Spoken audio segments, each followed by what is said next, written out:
William here with Firewalls.com, and today we're going to be setting up a site-to-site IPsec tunnel between two Sophos firewalls. This setup is great for linking branch offices and remote sites so they can securely share resources over the internet. The only requirements are a static IP set from your ISP or a DDNS configured.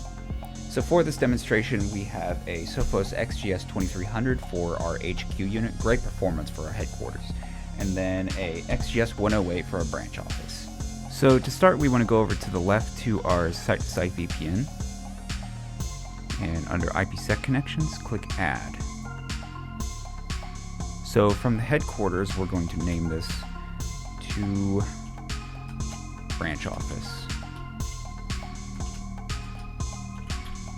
And this is going to be respond only from the HQ, because HQs typically have the most redundancy in place, and so if a remote location goes out, typically they're more likely to go out than this location, so you want those to initiate the connection to this.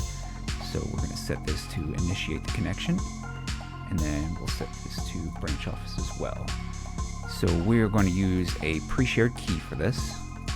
I like to use Google Cloud's PSK generator, so click this a few times, and we'll generate this key.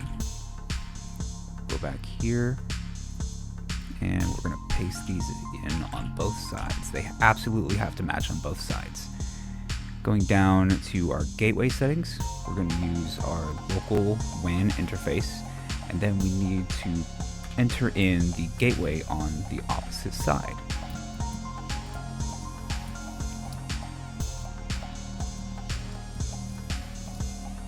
Now here for our subnets, we need to create the address objects for them.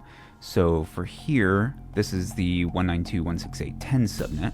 So let's go ahead and create this, INT net. So we'll say this is a network. So this is the 192.168.10 subnet, but we don't have an want to set it as an IP, so we'll set it as 0.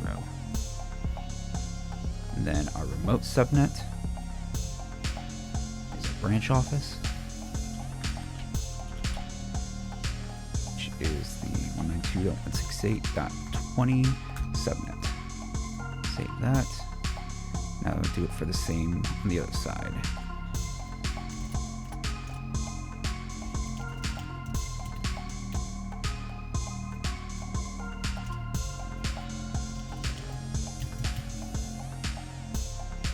Make sure activate on save and create firewall are checkmarked. And there we go, our tunnel's up. If your tunnel does not come up, go to Administration, Device Access, and make sure under your WAN settings, IPsec is enabled. So to test this, we can go to Diagnostics, and my computer is currently on the 20 subnet as well, so we can ping it. We'll go 192.168.20.10. And our firewall can in fact ping over the IPsec tunnel to the remote subnet to my local IP address on the computer. And that's it. Your Sophos site-to-site IPsec VPN tunnel is now live. You can monitor or troubleshoot anytime from the VPN logs or the IPsec connection status page. I want to thank you guys for watching, and if this helped you out, give a like and subscribe for more step-by-step network configuration videos. If you have a firewall-related issue you'd like me to make a video over, leave a comment down below.